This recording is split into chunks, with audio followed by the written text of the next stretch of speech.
I arrive in the middle of things. Raised voices, forced smiles, the kind that crack if you stare too long.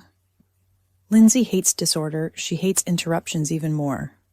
Simon tries to speak and is shut down before his sentence has a chance to land. I recognize that look, the one where a child learns their thoughts are inconvenient.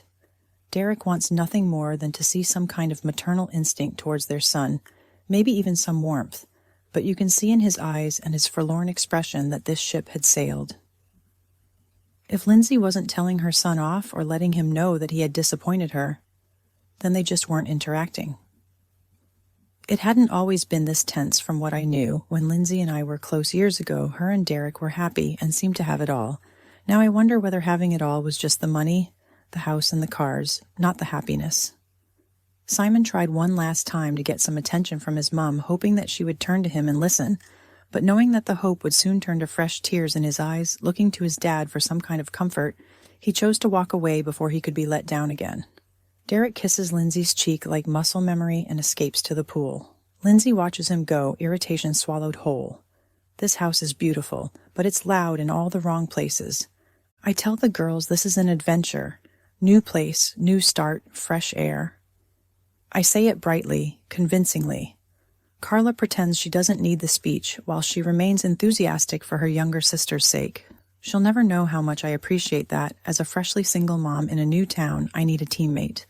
Still, she wanders off toward the pool. She's 16 and hope embarrasses her. Riley stays close, laughing at my jokes like she always does. She still believes confidence is contagious. Maybe it is, or maybe I'm just trying to catch some myself. What I wouldn't give to feel as safe as my little girl. But making her feel this safe is my only goal right now, her along with her big sister. Lindsey struggles with the idea that Derek walked away from her in front of their guests, though she would never call us guests to herself, more like unwanted help. She tentatively takes a dip as if she needs to test the water, just briefly. Freedom makes her uncomfortable. She climbs out almost immediately, choosing control over release. Simon slips out at the same time. That tells me everything I need to know. They don't look at each other, not even by accident. You can feel the weight of what isn't said. They have welcomed me into their home to get me and my girls back on our feet. I won't bother getting in the way of this dynamic. Riley and I walk past, pretending not to notice the tension. You learn that skill quickly when survival depends on it. Derek climbs out. Simon perches on the edge with a soda, hopeful. Lindsey's glance shuts that hope down instantly. Derek walks past Lindsey like strangers sharing a home. I smile at him. If I can't keep peace with my cousin, at least I can keep kindness alive. Then I head inside. Time to earn our stay. Cooking is familiar, chopping, stirring. Things that make sense.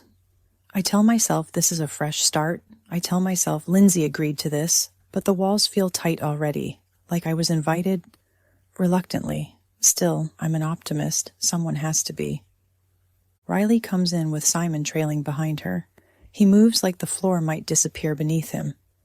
This is his home, yet he looks like a guest who's overstayed. I see it immediately, and my heart tightens. I serve more food. Simon lights up when he realizes it's not another plate of green rules and restrictions. It shouldn't feel like rebellion to enjoy dinner. Derek notices Riley doing her homework. He sits with her, relaxed. It's easier with children who aren't afraid to exist. Though seeing him help her painfully reminds me that her dad isn't around. I don't think Riley sees it that way, but how can I not? The tension comes back into the room as Lindsey approaches. She jokes. I joke back. Every smile has an edge. She reminds me subtly that this wasn't her choice. I remind her, gently, that this isn't permanent. I walk away, she follows, neither of us willing to be the first to lose. Derek joins us at the table. It's a family meal, technically. Simon goes for seconds, thrilled. Lindsey shuts it down instantly and storms off. Silence always follows her exits. I can sense a pattern already. I think I'll be trying to lighten the mood around here more often than not, but at least that's something I'm used to from my failed marriage. Everyone drifts away. Later, Lindsey and Derek try to laugh. It doesn't last. Simon mentions his stomach hurts. No one hears him. Derek looks exhausted. I'd love to know what it is that makes him stay. Surely it can't be just his son. I shouldn't let my mind wander like that. Lindsey watches Riley draw for a second, just one. I think she almost softens. Then she catches herself. From the outside looking in, Lindsey seems cold, harsh, and judgmental. But is that all just a front? If I stick around long enough, will I see a different side of her? Derek joins me while I clean. We laugh quietly. It feels like relief. Two people pretending not to notice how lonely they've become. I feel my shoulders drop for the first time since we arrived. Maybe this is how I'll get through this next chapter of my life. Either way, it's nice to have a friend in this house. Riley plays outside, blissfully unaware of the challenges that face us. I couldn't be more proud of my girls for taking this all in their stride, even if they don't know how hard things really are. This land of Lindsey and Derek stretches out in front of us. Their place doesn't feel real. I change and head for the pool.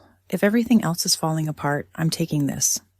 I feel like all I've done all day is cook and clean, which I should probably get used to. Although getting to know Simon and Derek a little more has been nice, which gives me some hope. I invite Carla to join me. She hesitates, then jumps. For a moment, it's just us. No divorce, no tension, no scolded children, just water and laughter. I can't help but think of poor Simon. He watches from the lounge window. He hopes things will change. I hope so too. I have to have hope. It's what has got us so far already.